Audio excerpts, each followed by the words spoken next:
Doctor B R. Ambedkar ಅವರ 135ರ ಜಯಂತಿ ಕುರಿತು ವಿವಿಧ ಸಂಘಟನೆಗಳ ಸಹಯೋಗದಲ್ಲಿ ನಾವು 11, 12, 13, 14 4 ದಿನಗಳ ಕಾಲ ವಿಶೇಷವಾದ ಕಾರ್ಯಕ್ರಮಗಳನ್ನು ಹಮ್ಮಿಕೊಂಡಿದ್ದೀವಿ. ಅದರ ಕಾರ್ಯಕ್ರಮದ ನಿಮಿತ್ತವಾಗಿ ಇವತ್ತು ತಮ್ಮೆಲ್ಲರಿಗೂ ಕೂಡ ಇವತ್ತು ಈ ಪತ್ರಿಕಾಗೋಷ್ಠಿಗೆ ಸ್ವಾಗತವನ್ನು ಕೋರ್ತಿದ್ದೀನಿ. ಹಾಗೆ ವೇದಿಕೆ ಮೇಲೆ ಇರ್ತಕ್ಕಂಥ ಹಮೀದಾ ಮೇಡಮ್ ಅವರು, ಸುನೀತಾ ಮೇಡಮ್ ಅವರು, ಮತ್ತು ಮಾದೇವಿ ಅವರು, ಮತ್ತು ಸರೋಜಿನಿ ಅವರು, ಡಿ.ಪಿ ಜಿಲ್ಲಾ ಸಂಚಾಲಕರಾದ ನಮ್ಮ ಅಕ್ಷಯ್ ಅಜ್ಮನಿ ಅವರು, ಹಾಗೆ ವಿವಿಧ ಬೇರೆ ಬೇರೆ ಸಂಘಟನೆಗಳು ಬಂದಿರತಕ್ಕಂಥ ಎಲ್ಲ ನಮ್ಮ ನಾಯಕರುಗಳಿಗೆ ಈ ಪತ್ರಿಕಾಗೋಷ್ಠಿಗೆ ಸ್ವಾಗತವನ್ನು ಕೊಡ್ತಾ ಇದ್ವಿ. ಹಾಗೆ ನಮ್ಮ ಹಿರಿಯ ಪತ್ರಕರ್ತರು, ಮಾರ್ಗದರ್ಶಕರಾಗಿರ್ತಕ್ಕಂಥ ಅನಿಲ್ ಹೊಸಮನಿ ಸರ್ ಕೂಡ ನಾವು ಪತ್ರಿಕಾಗೋಷ್ಠಿಯ ಉದ್ದೇಶ ಪ್ರತಿ ವರ್ಷದಂತೆ ಈ ವರ್ಷವೂ ಕೂಡ ಡಾಕ್ಟರ್ ಬಾಬಾ ಸಾಹೇಬ್ ಅಂಬೇಡ್ಕರ್ ಅವರ ಜನ್ಮ ದಿನಾಚರಣೆಯನ್ನು ನಾವು ಜಂಟಿಯಾಗಿ ಸಾಮೂಹಿಕವಾಗಿ ಆಚರಣೆ ಮಾಡಬೇಕು ಅಂತ ತೀರ್ಮಾನ ತೆಗೆದುಕೊಂಡು ಅದರ ಪ್ರಯುಕ್ತವಾಗಿ ನಾವು ಅಂಬೇಡ್ಕರ್ ಜಯಂತಿ 135ನೇ ಜಯಂತ್ಯೋತ್ಸವವನ್ನು ಭಾಳ ಅದ್ಭುತವಾಗಿ ಮತ್ತು ವಿಶೇಷವಾಗಿ ರಚನಾತ್ಮಕವಾಗಿ ಆಚರಣೆ ಮಾಡಬೇಕು ಅನ್ನೋ ಉದ್ದೇಶಕ್ಕಾಗಿ ನಾವು ಈ ದಿನ ನಿಮ್ಮನ್ನೆಲ್ಲ ಪತ್ರಿಕಾಗೋಷ್ಠಿ ಕರೆದಿದ್ದೇವೆ. ಎಲ್ಲರಿಗೂ ಕೂಡ ಸ್ವಾಗತವನ್ನು ಕೋರ್ತಾ 4 ದಿನಗಳ ಕಾಲ ಬಾಬಾ ಸಾಹೇಬ್ ಅಂಬೇಡ್ಕರ್ ಅವರ ಒಂದು ಅಂಬೇಡ್ಕರ್ ಹಬ್ಬ ಅಂತಕ್ಕಂಥ ರೀತಿಯಲ್ಲಿ ಒಂದು ಬಾಬಾ ಸಾಹೇಬ್ ಅಂಬೇಡ್ಕರ್ ಜಯಂತಿ ಉತ್ಸವವನ್ನು ಆಚರಣೆ ಮಾಡಬೇಕು ಅನ್ನೋ ವಿಚಾರವನ್ನು ಇಟ್ಕೊಂಡು ನಾವು ಆರ್ಗನೈಸ್ ಮಾಡ್ತಾ ಇದ್ದೇವೆ. ಅಂಬೇಡ್ಕರ್ ಜಯಂತಿ ಉತ್ಸವವನ್ನು ಕೇವಲ ಒಂದು ಮೆರವಣಿಗೆ ಮತ್ತು ಭಾಷಣಕ್ಕೆ ಸೀಮಿತಗೊಳಿಸದೆ ಅಂಬೇಡ್ಕರ್ ಹಬ್ಬವನ್ನು, ಅಂಬೇಡ್ಕರ್ ಜನ್ಮ ದಿನಾಚರಣೆಯನ್ನು ಒಂದು ಜ್ಞಾನದ ದಿನವನ್ನಾಗಿ, ಜ್ಞಾನದ ಹಬ್ಬವನ್ನಾಗಿ, ಜ್ಞಾನವನ್ನು ಪಡೆಯಲಿಕ್ಕೆ ಮತ್ತು ವಿಶೇಷವಾಗಿ ಸಮಾಜದಲ್ಲಿ ಸಾಮರಸ್ಯ ಮೂಡಿಸಲಿಕ್ಕೆ ಅಂಬೇಡ್ಕರ್ ಜಯಂತಿಯನ್ನು ನಾವು ಬಳಸ್ಕೊಳ್ಬೇಕಾಗಿದೆ. ಇಂತಹ ಕಲುಷಿತವಾಗಿರ್ತಕ್ಕಂಥ ಇಂತಹ ಸಂದರ್ಭದಲ್ಲಿ ವಾತಾವರಣವನ್ನು ಮತ್ತು ಇಡೀ ಸಮಾಜವನ್ನು ಕೆಡಿಸ್ತಕ್ಕಂಥ ಇಂತಹ ಸಂದರ್ಭದಲ್ಲಿ ನಾವೆಲ್ಲರೂ ಒಟ್ಟುಗೂಡಿ ಬಾಬಾ ಸಾಹೇಬ್ ಅಂಬೇಡ್ಕರ್ ಜಯಂತಿಯನ್ನು ಆಚರಣೆ ಮಾಡಬೇಕನ್ನೋ ಕಾರಣಕ್ಕಾಗಿ ಇಲ್ಲಿ ನಾವು ದಲಿತ ವಿದ್ಯಾರ್ಥಿ ಪರಿಷತ್ತು, ಅನೌಪಚಾರಿಕ ಶಿಕ್ಷಣ ಸಂಸ್ಥೆ ಹಾಗೂ ಜಾಗೃತ ಕರ್ನಾಟಕ ಅನ್ನುವಂತಹ ಸಂಘಟನೆಗಳನ್ನು ಒಟ್ಟುಗೂಡಿಸಿಕೊಂಡು ನಾವು ಈ ಅಂಬೇಡ್ಕರ್ ಜಯಂತಿ ಉತ್ಸವವನ್ನು ಆಚರಣೆ ಮಾಡ್ತಾ ಇದ್ದೇವೆ. ಅಂಬೇಡ್ಕರ್ ಜಯಂತಿ ಉತ್ಸವದ ನಿಮಿತ್ತವಾಗಿ ಏಪ್ರಿಲ್ 11ನೇ ತಾರೀಕು ಮಹಾತ್ಮ ಜ್ಯೋತಿಬಾ ಫುಲೆ ಅವರ ಜನ್ಮ ದಿನಾಚರಣೆ ದಿನ.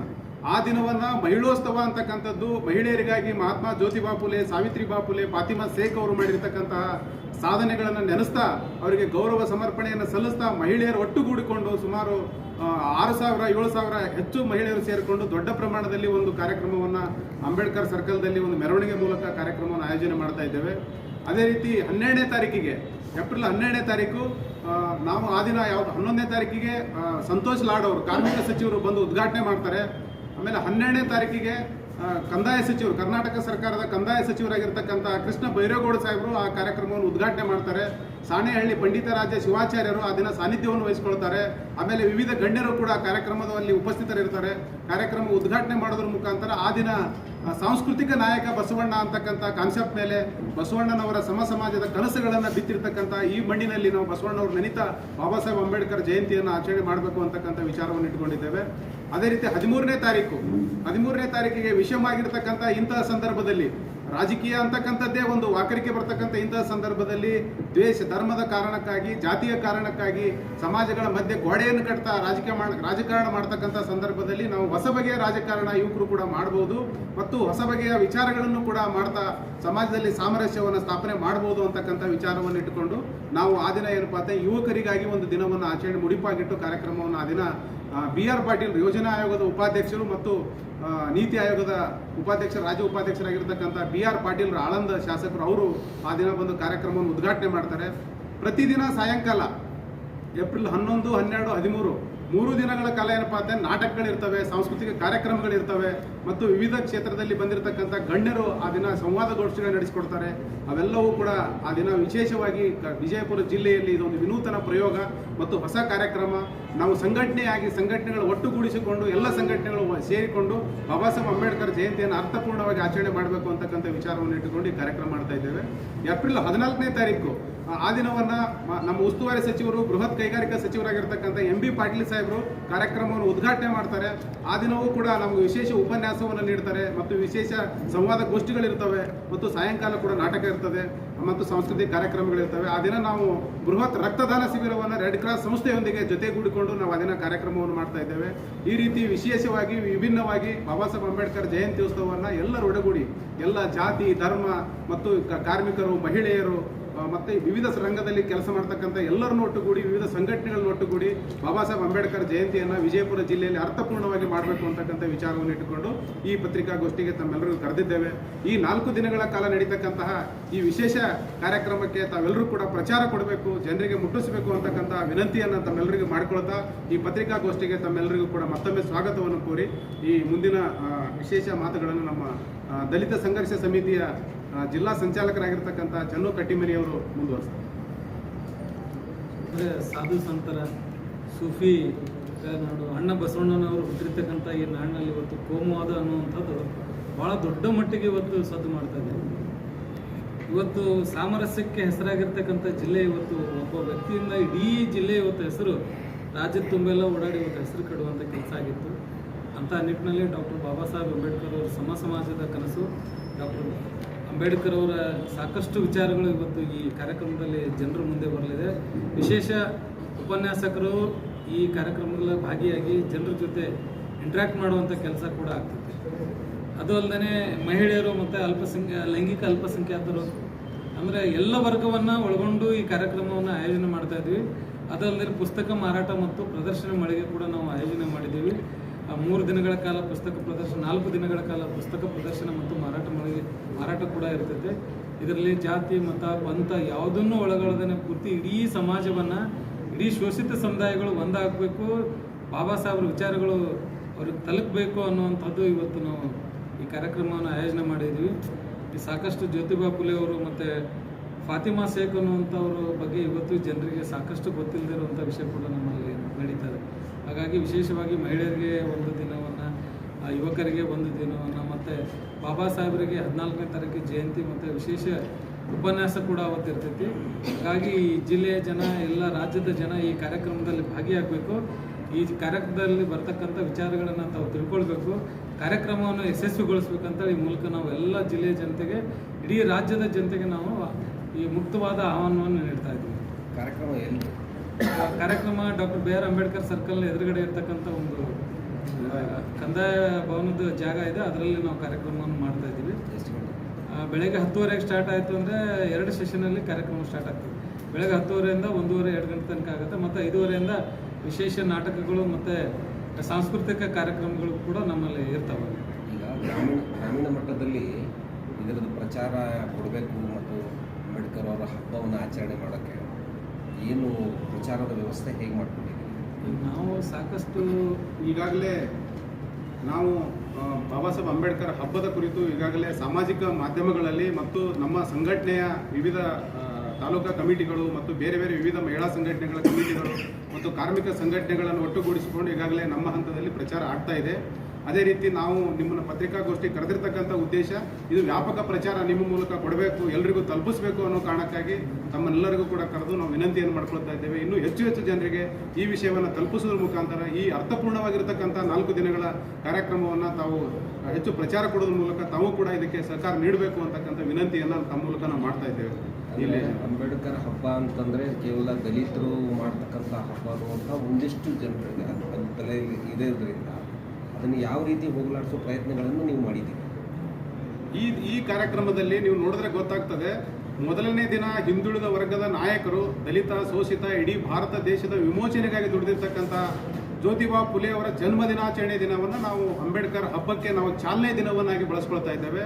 ಆ ದಿನ ವೇದಿಕೆ ಮೇಲೆ ಎಲ್ಲರೂ ಮಹಿಳೆಯರೇ, ವಿವಿಧ ರಂಗದ ಕ್ಷೇತ್ರದಲ್ಲಿ ಕೆಲಸ ಮಾಡಿರ್ತಕ್ಕಂಥ ಮಹಿಳೆಯರು ಬರ್ತಾರೆ. ಮತ್ತು ಇನ್ನೊಂದೇನಪ್ಪ ಅಂತಾರೆ, ಆ ದಿನವನ್ನು ನಾವು ವಿಶೇಷವಾಗಿ ಮಹಿಳೆಯರಿಗೆ ಅರ್ಪಣೆ ಮಾಡ್ತಾ ಇದ್ದೇವೆ. ಅಲ್ಲಿ ಜಾತಿನೇ ಬರೋದಿಲ್ಲ. ಎಲ್ಲ ಶೋಷಿತ ವರ್ಗಗಳ ಎಲ್ಲ ಮಹಿಳೆಯರು ಕೂಡ ಶೋಷಿತರೆ. ಅಲ್ಲಿ ಎಲ್ಲ ವರ್ಗದ ಮಹಿಳೆಯರು, ಲಿಂಗಾಯತ ಮಹಿಳೆಯರು ಕೂಡ ಬರ್ತಾ ಇದ್ದಾರೆ, ಮುಸ್ಲಿಮ್ಸು, ಹಿಂದುಳಿದ ವರ್ಗದವರು ಎಲ್ಲರನ್ನ ಸೇರಿಸಿಕೊಂಡು ಒಂದು ದೊಡ್ಡ ಒಟ್ಟಾರೆ ಮಹಿಳಾ ಉತ್ಸವವನ್ನು ಮಾಡ್ತಾ ಇದ್ದೇವೆ. ಆ ದಿನ ಸ್ಲಮ್ ಮಕ್ಕಳು, ಸ್ಲಮ್ ಹೆಣ್ಣು ಮಕ್ಕಳು ಸ್ಲಮ್ನಲ್ಲಿ ಇರ್ತಕ್ಕಂಥ ಸ್ವಸಹಾಯ ಸಂಘಗಳಿಂದ ಸಣ್ಣ ಪುಟ್ಟ ಅಮೌಂಟನ್ನು ಕೂಡಿಟ್ಟ ಹಣದಲ್ಲಿ ಸ್ಲಮ್ನ ಮಕ್ಕಳಲ್ಲಿ ಯಾರು ಪ್ರತಿಭಾವಂತರಿದ್ದಾರೋ ಅವರಿಗೆ ಸ್ಕಾಲರ್ಶಿಪ್ ಕೊಡ್ತಕ್ಕಂಥ ಕೆಲಸವನ್ನು ಕೂಡ ಅವ್ರು ಮಾಡ್ತಾರೆ. ಅದು ಒಂದು ವಿಶೇಷ ಕಾರ್ಯಕ್ರಮ. ಯಾಕಂದ್ರೆ ಅದು ಕೂಡ ಬಹುತ್ವದ ಕಾರ್ಯಕ್ರಮ. ಬಹುತ್ವದ ಭಾರತದಲ್ಲಿ ನಾವು ಬಹುತ್ವದ ಭಾರತವನ್ನು ಕಲ್ಪನೆ ಉಳಿಸಬೇಕಾಗಿದೆ, ಬಹುತ್ವದ ಭಾರತವನ್ನು ಕಟ್ಟಿಕೊಡಬೇಕಾಗಿದೆ. ಆ ಕೆಲಸವನ್ನು ನಾವು ಮಾಡಲಿಕ್ಕೇನೆ ಈ ಕಾರ್ಯಕ್ರಮ ಮಾಡ್ತಾ ಇದ್ದೇವೆ. ಎರಡನೇ ದಿನ ತಮಗೆ ಗೊತ್ತಿದ್ದಂಗೆನೆ ಅದು ಬಸವಣ್ಣನವರ ಸಾಂಸ್ಕೃತಿಕ ನಾಯಕ ಬಸವಣ್ಣ ಅಂತಕ್ಕಂಥದ್ದು. ಬಸವಣ್ಣನವರು ಕೇವಲ ಲಿಂಗಾಯತರಿಗೆ ಸೀಮಿತ ಅಲ್ಲ, ಅದು ಒಂದು ದಿನಕ್ಕೆ ನಾವು ನೆನೆಸೋದಲ್ಲ, ನೆನೆಯೋದಲ್ಲ. ಆ ಕಾರಣಕ್ಕಾಗಿ ಸಾಂಸ್ಕೃತಿಕ ನಾಯಕ ಬಸವಣ್ಣ ಅಂತ ಸರ್ಕಾರ ಘೋಷಣೆ ಮಾಡಿಂದ ವಿಜಯಪುರ ಜಿಲ್ಲೆಯಲ್ಲಿ ಒಂದೂ ಕಾರ್ಯಕ್ರಮ ಆಗಿಲ್ಲ. ಆ ಕಾರ್ಯಕ್ರಮದ ಮಾಡೋದ್ರ ಮುಖಾಂತರ ನಾವೇನ್ ಮಾಡ್ತಾ ಇದೀವಪ್ಪ ಅಂತ ಬಸವಣ್ಣನವ್ರನ್ನೂ ಕೂಡ ನೆನೆಸ್ತಾ ಅವ್ರನ್ನೂ ಕೂಡ ಒಳಗೊಂಡು ಭಾರತ ದೇಶವನ್ನು ಕಟ್ಟಲಿಕ್ಕೆ, ಬಾಬಾ ಸಾಹೇಬ್ ಅಂಬೇಡ್ಕರ್ ಜಯಂತಿ ಉತ್ಸವವನ್ನು ಆಚರಣೆ ಮಾಡಲಿಕ್ಕೆ ನಾವು ಅವ್ರನ್ನೂ ಕೂಡ ಒಳಗೊಳ್ತಾ ಇದ್ದೇವೆ. ಅದೇ ರೀತಿ ಮೂರನೇ ದಿನ ಯುವಕರು, ಮಹಿಳೆಯರು ಮತ್ತು ಎಲ್ಲ ವರ್ಗದ ಎಲ್ಲ ವಿದ್ಯಾರ್ಥಿಗಳನ್ನು ಸೇರಿಸಿಕೊಂಡು ನಾವೇನ್ ಮಾಡ್ತಾ ಇದೀವಪ್ಪ ಅಂತಂದ್ರೆ ಆ ದಿನವನ್ನು ಕೂಡ ನಾವು ವಿಶೇಷವಾಗಿ ಎಲ್ಲರ ಒಳಗೊಂಡು ಕಾರ್ಯಕ್ರಮವನ್ನು ಮಾಡ್ತಾ ಇದ್ದೇವೆ. ಅದು ಕೂಡ ಒಂದು ವರ್ಗಕ್ಕೆ ಸೀಮಿತಗೊಳಿಸದೆ ಕಾರ್ಯಕ್ರಮವನ್ನು ರೂಪಿಸ್ತಾ ಇದ್ದೇವೆ. ಈ ರೀತಿ ವಿಭಿನ್ನವಾಗಿರ್ತಕ್ಕಂಥ ಕ್ಷೇತ್ರಗಳಲ್ಲಿ ವಿಭಿನ್ನವಾಗಿರ್ತಕ್ಕಂಥ ವಿಚಾರಗೋಷ್ಠಿಗಳು, ಸಂವಾದಗೋಷ್ಠಿಗಳು ನಡೀತವೆ. ಅದೇ ರೀತಿ ಬಹುತ್ವದ ಕಲ್ಪನೆಯೊಂದಿಗೆ ನಾವು ಅಲ್ಲಿ ಮಳಿಗೆಗಳನ್ನು ಹಾಕ್ತಾ ಇದ್ದೇವೆ. ಮಳಿಗೆಗಳಲ್ಲಿ ಪುಸ್ತಕ ಇರ್ತದೆ, ಬೇರೆ ಬೇರೆ ಸಾಹಿತ್ಯ ಮಾರಾಟಗಳಿರ್ತದೆ. ಅದೇ ರೀತಿ ಫುಡ್ ಕೂಡ ಇರ್ತದೆ. ಅಲ್ಲಿ ಫುಡ್ ಕಾರ್ಟ್ಗಳು ಕೂಡ ಮಾಡ್ತಾ ಇದ್ದೇವೆ. ಬಹುತ್ವ ಭಾರತದ ಭೋಜನ ಕೂಟಗಳಿರ್ತವೆ. ಅಲ್ಲಿ ವಿವಿಧ ಖಾದ್ಯದ ಮಾರಾಟಗಳು ಕೂಡ ಇರ್ತವೆ. ಅಲ್ಲಿ ಎಲ್ಲ ತರಹದ ಮಾರಾಟ ಇರೋದ್ರಿಂದ ಅದು ಕೂಡ ಒಂದು ವರ್ಗ, ಒಂದು ಸಮುದಾಯಕ್ಕೆ ಸೀಮಿತವಾಗದೆ ಎಲ್ಲರನ್ನೂ ಒಳಗೊಂಡು ಆ ಕಾರ್ಯಕ್ರಮವನ್ನು ರೂಪಿಸ್ತಾ ಇದ್ದೇವೆ ಅನ್ನೋದಕ್ಕೆ ಇವೆಲ್ಲವೂ ಕೂಡ ಕಾರಣ. ನೀವು ಕರಪತ್ರ ಮತ್ತು ನಮ್ಮ ಇನ್ವಿಟೇಷನ್ ಕಾರ್ಡ್ ನೋಡಿದ್ರೆ ಗೊತ್ತಾಗುತ್ತೆ. ಅಲ್ಲಿ ಇರ್ತಕ್ಕಂಥ ಗೆಸ್ಟ್ಗಳಾಗಿರ್ಬೋದು, ಕಾರ್ಯಕ್ರಮಗಳ ಸ್ವರೂಪ ಆಗಿರ್ಬೋದು, ಕಾರ್ಯಕ್ರಮ ಉದ್ಘಾಟನೆ ಮಾಡೋದಾಗಿರ್ಬೋದು, ಉಪಸ್ಥಿತಿ ಆಗಿರ್ಬೋದು, ನಿಮ್ಗೆ ಗೊತ್ತಾಗ್ತದೆ. ಇದು ಬಹುತ್ವ ಭಾರತದ ಕಲ್ಪನೆಯೊಂದಿಗೆ ನಾವು ಇದನ್ನು ಮಾಡ್ತಾ ಇದ್ದೇವೆ. ಅದೇ ರೀತಿ ಏಪ್ರಿಲ್ 14ನೇ ತಾರೀಕಿಗೆ ನಾವು ಬ್ಲಡ್ ಡೊನೇಟ್ ಮಾಡ್ತಾ ಇದ್ದೇವೆ. ರಕ್ತದಾನಕ್ಕೆ ಯಾವುದೇ ಜಾತಿ ಇಲ್ಲ ಮತ್ತು ಇದು ಸೀಮಿತವಾಗಿರ್ತಕ್ಕಂಥ ಕ್ಷೇತ್ರವೂ ಅಲ್ಲ. ನಾವು ಬೃಹತ್ ಪ್ರಮಾಣದಲ್ಲಿ ರಕ್ತದಾನವನ್ನು ಮಾಡ್ತಾ ಇದ್ದೇವೆ. ಅದು ಭಾರತೀಯ ರೆಡ್ ಕ್ರಾಸ್ ಸಂಸ್ಥೆಯೊಂದಿಗೆ ಜೊತೆಯಾಗಿ ನಾವು ಅಂಬೇಡ್ಕರ್ ಭವನ, ನೀವು ಗೊತ್ತಿರದಂಗೆ ಅದು ಮುಚ್ಚೋಗಿತ್ತು, ನಾವು ಬೆನ್ನತ್ತಿ ಅದನ್ನು ಓಪನ್ ಮಾಡಿಸಿದ್ದೇವೆ. ಅದು ರಿನಿವೇಷನ್ ಆಗಿದೆ. ಅದು ಅಂಬೇಡ್ಕರ್ ಮ್ಯೂಸಿಯಂ ಆಗಿ ಒಂದು ಕೋರ್ಸಿನನ್ನು ಅದನ್ನು ಮಾಡ್ತಾ ಇದ್ದಾರೆ. ಉಳಿದ ಭಾಗವನ್ನು ಸಾರ್ವಜನಿಕ ಬಳಕೆ ಕೊಡ್ತಾ ಇದ್ದಾರೆ. ಅಲ್ಲಿ ನಾವು ಬ್ಲಡ್ ಡೊನೇಟ್ ಮಾಡೋದ್ರ ಮುಖಾಂತರ ಅಂಬೇಡ್ಕರ್ ಭವನವನ್ನು ಉದ್ಘಾಟನೆ ಮಾಡ್ತಾ ಇದ್ದೇವೆ.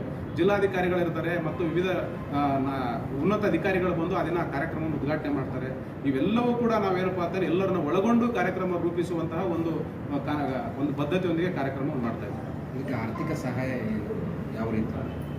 ನಾವೆಲ್ಲರೂ ಕೂಡ ಏನಪ್ಪಾ ಅಂತಂದ್ರೆ ಈಗ ಹೇಳಿದ್ವಲ್ಲ, ಸ್ಲಮ್ನಿಂದ ಕೆಲಸ ಮಾಡ್ತಕ್ಕಂಥ, ಇಲ್ಲೋ ಮನೆ ಕೆಲಸ ಮಾಡ್ತಕ್ಕಂಥ ಮಹಿಳೆಯರು ಕೂಡ ಒಂದಿಷ್ಟು ಕೂಡಿಟ್ಟ ಹಣವನ್ನ ಇದಕ್ಕೆ ಕಾರ್ಯಕ್ರಮಕ್ಕೆ ಕೊಡೋದ್ರ ಮುಖಾಂತರ ಬಾಬಾ ಸಾಹೇಬ್ ಅಂಬೇಡ್ಕರ್ ಜಯಂತಿ ಉತ್ಸವವನ್ನು ಅತ್ಯಂತ ಅರ್ಥಪೂರ್ಣವಾಗಿ ಮಾಡಲಿಕ್ಕೆ ನಾವು ಹೊರಟಿದ್ದೇವೆ. ಇದಕ್ಕೆ ಯಾವುದೇ ಸರ್ಕಾರದ ಒಂದು ಅನುದಾನದೊಂದಿಗೆ ಕಾರ್ಯಕ್ರಮ ಮಾಡ್ತಾ ಇಲ್ಲ. ನಾವು ಸಾರ್ವಜನಿಕರೆಂದು ಕೂಡ ಏನಪ್ಪಾ ಅಂತಾರೆ ಸಣ್ಣ ಮಟ್ಟದ ವಂತಿಗೆಯನ್ನು ತೆಗೆದುಕೊಂಡು ಈ ರೀತಿ ಎಲ್ಲರೂ ಒಳಗೊಂಡು ಕಾರ್ಯಕ್ರಮವನ್ನು ರೂಪಿಸ್ತಾ ಇದ್ದೇವೆ ಹೊರತು ನಾವು ಯಾವುದೇ ರೀತಿ ಅನುದಾನವನ್ನು ತೆಗೆದುಕೊಂಡು ಇದನ್ನು ಮಾಡ್ತಾ ಇಲ್ಲ. ರಾಜ್ಯ ಮಟ್ಟದ ನಾಯಕರು ಅಥವಾ ಇದಕ್ಕೆ ಏನಾದರೂ ಉದ್ಘಾಟನೆಗೆ ಯಾರ್ಯಾರು ಬರ್ತಾರೆ? ಮೊದಲನೇ ದಿನ ಕಾರ್ಮಿಕ ಸಚಿವರು ಉದ್ಘಾಟನೆಗೆ ಬರ್ತಾ ಇದ್ದಾರೆ. ಕಾರ್ಮಿಕ ಸಚಿವರು ಉದ್ಘಾಟನೆ ಬರ್ತಾ ಇರೋದ್ರಿಂದ ಒಂದನೇದ್ದು ಅವರು ಸಂತೋಷ್ ಲಾಡ್ ಅವರು ಮೊದಲನೇ ದಿನ ಕಾರ್ಮಿಕ ಸಚಿವರು ಉದ್ಘಾಟನೆ ಮಾಡ್ತಾರೆ. ಫಾದರ್ ಫ್ರಾನ್ಸಿಸ್ ಮಿನೇಜ್ ಅವರು ಅವತ್ತೇನಪ್ಪ ಗೌರವ ಅತಿಥಿಯನ್ನು ಸಾನ್ನಿಧ್ಯ ವಹಿಸ್ಕೊಂಡಿರ್ತಾರೆ. ಆಮೇಲೆ ರಾಜೇಶ್ವರಿ ಮಠಪತಿ ಅವರು ಇರ್ತಾರೆ, ಮೀನಾಕ್ಷಿ ಉಟ್ಗಿ ಅವರು ಇರ್ತಾರೆ, ಗುಲಾಬಿ ಮಾಮಿ ಅಂತಕ್ಕಂಥವ್ರು ಟ್ರಾನ್ಸ್ಜೆಂಡರ್ ಕಮ್ಯುನಿಟಿಯಿಂದ ಬಂದಿರತಕ್ಕಂಥವ್ರು, ಬಹಳ ಒಳ್ಳೆ ಕೆಲಸವನ್ನು ಮಾಡಿರ್ತಕ್ಕಂಥವ್ರು, ಅವರು ಕೂಡ ಆ ದಿನ ಕಾರ್ಯಕ್ರಮದಲ್ಲಿ ಇರ್ತಾರೆ. ಶ್ರೀಮತಿ ಫಾತಿಮಾ ರಾಲಿಯಾ ಅಂತಕ್ಕಂಥ ಒಬ್ಬರು ಒಳ್ಳೆ ಲೇಖಕರು, ಅವ್ರೇನಪ್ಪ ಅಂತಾರೆ ಇಡೀ ಕರ್ನಾಟಕ ಗೊತ್ತಿರ್ತಕ್ಕಂಥವ್ರು, ಸಮಾಜಮುಖಿ ಚಿಂತಕರು, ಅವರು ಕೂಡ ಇರ್ತಾರೆ. ಆಮೇಲೆ ಡಾಕ್ಟರ್ ದೂ ಸರಸ್ವತಿ ಅವರು ಆ ವೇದಿಕೆ ಮೇಲೆ ಇರ್ತಾರೆ. ಇವರೆಲ್ಲರೂ ಒಳಗೊಂಡಂಗೆ ಅದು ಉದ್ಘಾಟನೆ ಆಗ್ತದೆ. ಅದೇ ದಿನ ಸಾಯಂಕಾಲ ಅನಾಮಿಕಾ ಅಂತಕ್ಕಂಥ ಒಂದು ನಾಟಕ ಇರ್ತದೆ. ಆ ನಾಟಕವನ್ನು ಉದ್ಘಾಟನೆ ಮಾಡ್ತಕ್ಕಂಥವ್ರು ನಮ್ಮ ಶರಣಯ್ಯ ಭಂಡಾರಿ ಮಠ ಆಗಿರ್ಬೋದು. ಅಲ್ಲಿ ಉಪಸ್ಥಿತರಿರ್ತಕ್ಕಂಥವ್ರು ಯಾರಪ್ಪ ಅಂತಂದರೆ ಎಸ್.ಎಂ. ಪಾಟೀಲ್ ಗಣಿಯಾರ್ ಅವರು, ನಾಗರಾಜ್ ಲಂಬು ಅವರು, ಚಿದಾನಂದ ಕಾಂಬ್ಳೆ ಅವರು, ಮತ್ತು ಲಕ್ಷ್ಮಣ್ ಅಂದ್ರಾಳ್ ಅವರು, ಪೌರ ಕಾರ್ಮಿಕ ಸಂಘಟನೆಯ ನಾಯಕರು, ಇವರೆಲ್ಲರೂ ಕೂಡ ಅವತ್ತು ಸಾಂಸ್ಕೃತಿಕ ಕಾರ್ಯಕ್ರಮ ಉದ್ಘಾಟನೆಗಿರ್ತಾರೆ. ಆಮೇಲೆ ಅದು 13ನೇ ತಾರೀಕಿಗೆ ಸಾಂಸ್ಕೃತಿಕ ನಾಯಕ ಬಸವಣ್ಣ ಅಂತಕ್ಕಂಥ ಕಾರ್ಯಕ್ರಮವನ್ನು ನಮ್ಮ ಕಂದಾಯ ಸಚಿವರು ಕೃಷ್ಣ ಬೈರೇಗೌಡರು ಉದ್ಘಾಟನೆ ಮಾಡ್ತಾರೆ. ಅಲ್ಲಿ ಪಂಡಿತಾರಾಧ್ಯ ಶಿವಾಚಾರ್ಯರ ಸಾನ್ನಿಧ್ಯ ವಹಿಸಿಕೊಂಡಿರ್ತಾರೆ.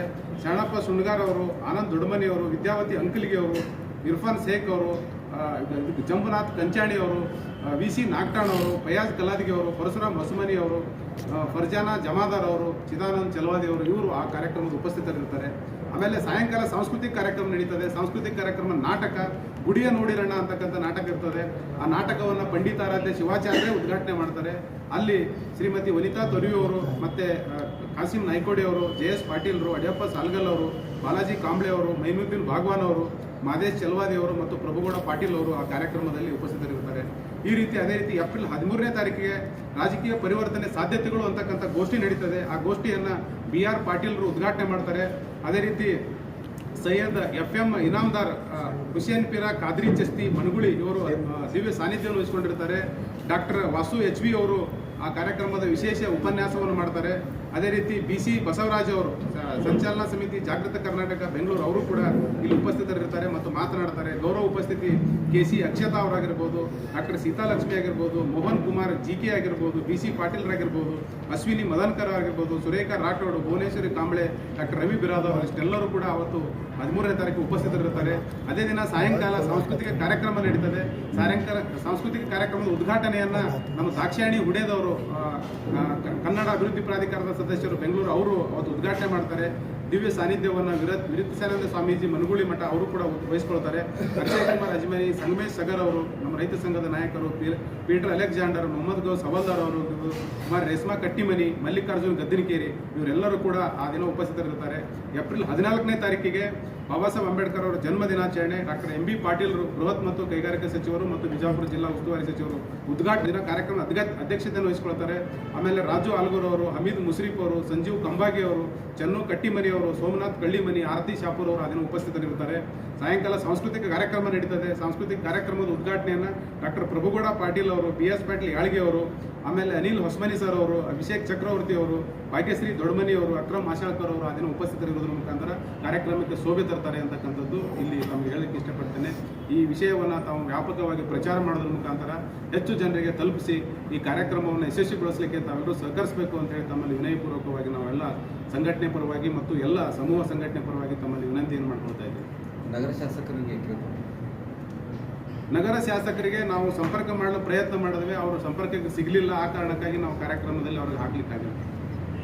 ಸರ್